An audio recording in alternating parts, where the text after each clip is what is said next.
God's love don't stop, no matter what. God's love goes on and on and on and on, and it doesn't ever stop. It's wider than my arms can reach. It's higher than a tall, tall tree. It's longer than a choo-choo train. It's deeper than a big fish tank. God's love goes on and on and on and on, and it doesn't ever stop. God's love don't stop, stop, no matter what. What? God's love goes on and on and on and on, and it doesn't ever stop. It's wider than my arms can reach. It's higher than a tall, tall tree. It's longer than a choo-choo train. It's deeper than a big fish tank. God's love goes on and on and on and on, and it doesn't ever stop. God's love don't stop, stop, no matter what. What? God's love goes on and on and on and on, and it doesn't ever stop. Wider, higher, deeper, longer. Wider, higher, deeper, longer. Wider, higher, deeper, longer. Doesn't ever stop.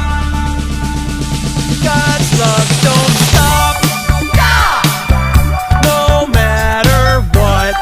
What? God's love goes on and on and on and on, and it doesn't ever stop. God's love goes on and on and on and on, and it doesn't ever stop.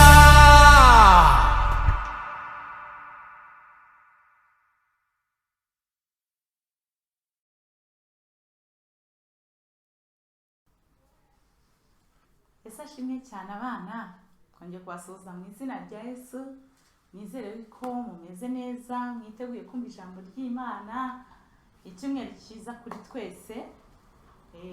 Tugiye gutangira dusenga. Nizere ko ako karirimbo twatangiriyeho mwese mwabashije kubyina neza. Reka twubahe Imana rero dusenge, ifate neza. Mwami Yesu, turagushimira cyane, tugushimiye ko wongeye kuduha icyumweru cyiza cyo guterana nk'abana bato. Tugushimiye cyane yuko watwemereye kumva ijambo ryawe. Ngwino ukomeze kubana natwe, uturinde kurangara, uduhe rwose gutega amatwi kandi ribashe guhindura ubuzima bwacu. Ni mu izina rya Yesu dusenze twizeye, amen. Yego, tuvuye mu mwanya wo gusenga Imana, tugiye kwinjira mu mwanya w'ijambo ry'Imana. Uyu munsi rero umutwe w'amagambo cyangwa inyigisho turi bwigeho iravuga ngo kubaho ubuzima busa na Kristo, kubaho ubuzima bwacu muri iyi si tugenda dusa na Kristo. Rero mbere yuko rero dutangira inyigisho, dufite agasketch gatoya nshaka kubereka, mugakurikire noneho tuze kujya mu nyigisho neza. Murakoze.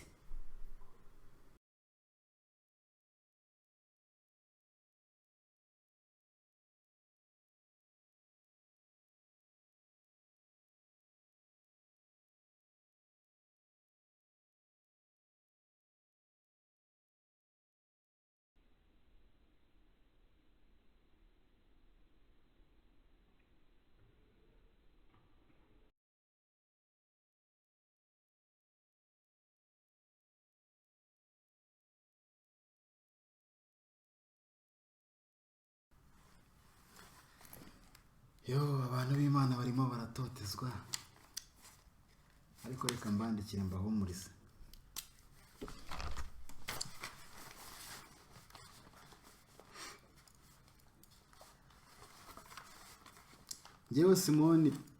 Njyewe Simoni Petero, imbata Yesu Kristo, n'intumwa ye, ndabandikiye mwebwe abagabanye kwizera kw'igiciro cyinshi guhanye n'ukwacu, muguheshejwe no gukiranuka kwa Yesu Kristo ari we Mana yacu n'umukiza.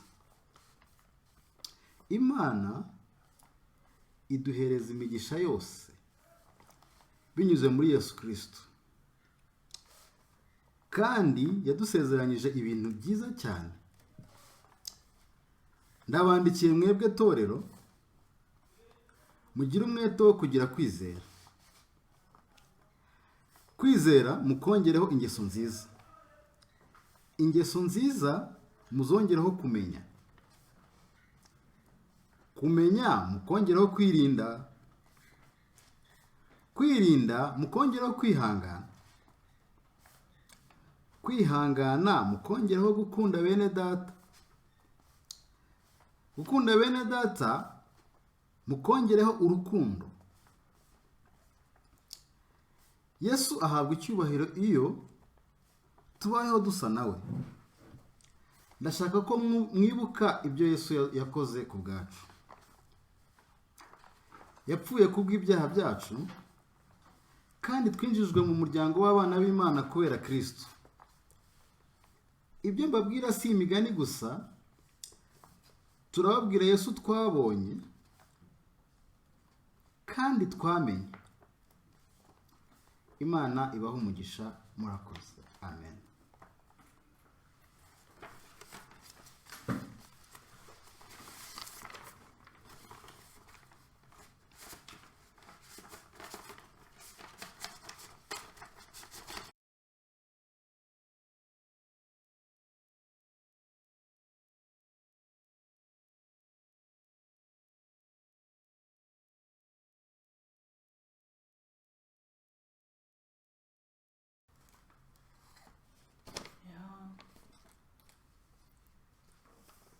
Urwandiko se ruvuye he mwene da?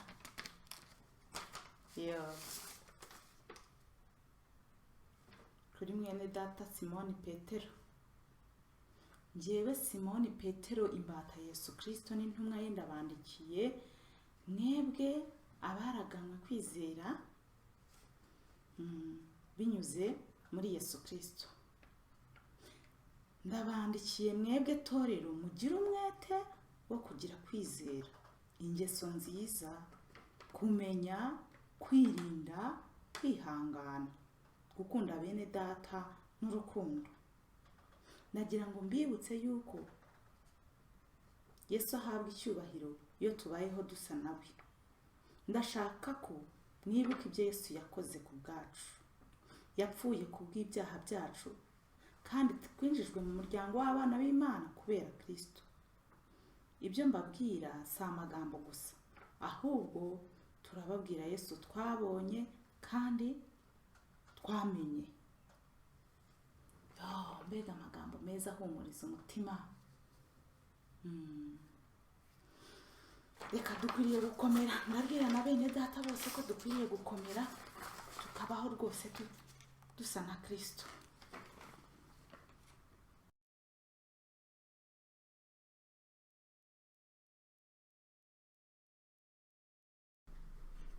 Ese ashimwe cyane. Tuvuye mu mwanya nyine nk'uko nababwiraga yuko turi bubanze gukina agakino gatoya, ngira ngo mwakabonye. Uyu mukino twabonye yuko ni Petero wari urimo kwandikira itorero, arimo arikomeza. Nyuma yuko Kristo amaze kugenda, itorero ryagiye rihura n'ibibazo bikomeye cyane. Abantu bakurikiraga Yesu Kristo bakababazwa kubera yuko hari abantu babi badashaka yuko Kristo amenyekana, cyangwa se abantu bizera Yesu Kristo. Ariko intumwa zakomeje kubwiriza abantu ubutumwa bwiza, zibakomeza kugeza n'igihe abantu bamwe bagiye bafungwa, ndetse na Petero ariwe Simoni nawe yanditse zino nzandiko ari mu munyururu. Ariko ntabwo yacitse intege, yumvishe yuko bene data cyangwa se abizera barimo kurenganywa, arangije abandikira urwandiko. icyo yari agamije kugira ngo abandikire, yumvaga yuko ubwo barimo kubabazwa cyangwa babayeho bababazwa kubera bakurikira Kristo bashobora kubivamo. Aravuga ati reka mbandikire mbahumurize, noneho bamenye, bongere kumenya uyu Yesu bizeye uwo ari we. Yabamenyeshaga yuko Yesu bizeye uyu nguyu adusezeranya ibintu byinshi, kandi iyo tumaze kumwizera twinjira mu muryango w'abana b'Imana. Ikindi kintu, iyo tumaze kwizera Yesu Kristo ntabwo birangirira aho ngaho, ahubwo tugomba kugira gute kuhinduka ubuzima bwacu. Twabonye yuko tugomba kugira kwizera. Kwini yatwigishije kwizera. Kwizera ni ikintu cy'ingenzi mu muntu wamaze kwakira Yesu Kristo. Agomba kwizera. Uko kwizera rero noneho Petero arimo kuvuga ati tukongereho ingeso nziza. Hano mfite amagambo nagiye ntegura, aravuga ngo kwizera. Kwizera nitumara kukugira twongereho iki? Ingeso nziza. Murabibona? Ingeso nziza. Nitumara kugira ingeso nziza ntibirangirira aho ngaho gusa, ahubwo tumenye n'ijambo ry'Imana. Tumenye, nta handi kumenya biva keretse kwiga ijambo ry'Imana. Tugire kumenya. Murabibona? Niturangiza kumenya ntibirangirira aho ngaho, ahubwo kwa kumenya kuzaduhesha kwirinda mu byo dukora byose. Tuzagira kwirinda cyangwa se tugire gushishoza nk'abana b'Imana. Nitumara kwirinda tuzabaho twihangana. Tuzabaho twihangana.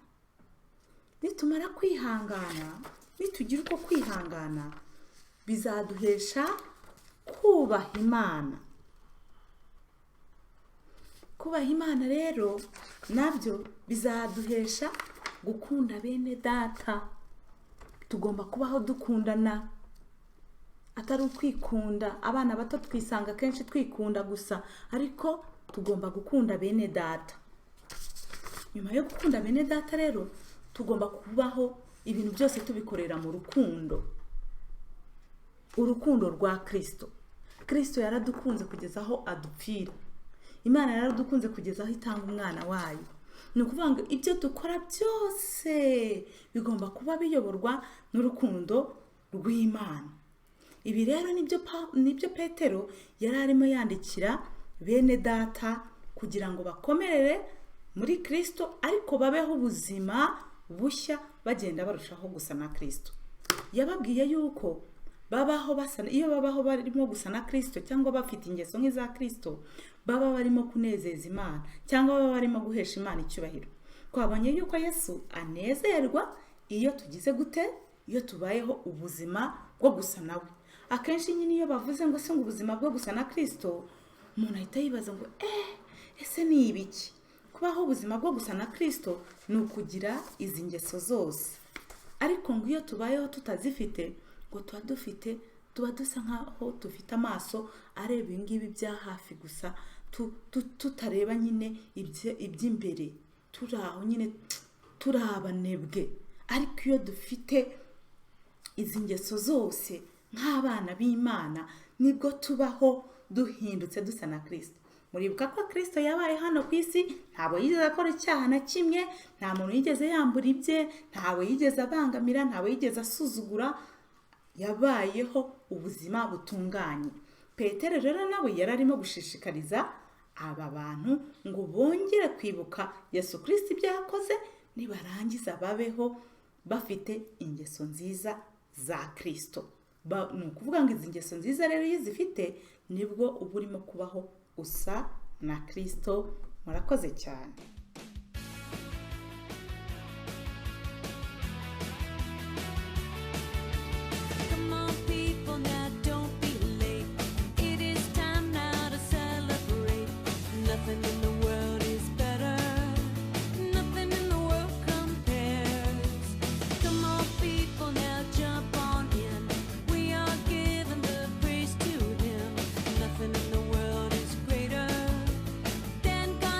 For you.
aha tugeze muri cya cyiciro rero tubaza ibibazo cyangwa se tureba ko mwumvishije ibyo twigishije. Ngiye kuzajya mvuga ingeso, mumbwire niba iyo ngeso ari nziza koko ari iyo kuberaho Kristo, cyangwa se niba ari ingeso mbi umukristo adakwiriye kuyigira. Urukundo,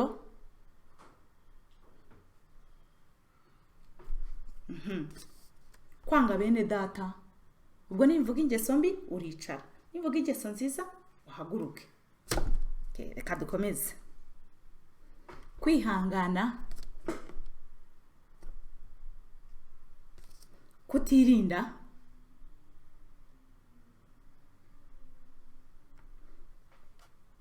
ingeso nziza, kubeshya, kwiba, kutumvira. Murakoze cyane. Noneho icyo cyiciro kirangije. Noneho reka mbahe umurongo wo gufata mu mutwe w'uno munsi, n'ubundi turawusanga nyine muri rwandiko rwa 2 Petero yanditse igice cya mbere umurongo wa 3. Reka mwubasomere. Kuko imbaraga z'ubumana bwayo zatugabiye ibintu byose bizana ubugingo no kubaha Imana, tubiheshejwe no kumenya neza waduhamagarishije ubwiza bwe n'ingeso ze nziza. Murakoze cyane, Imana ibahe umugisha. Tuzongere gusubira mu cyumweru gitaha.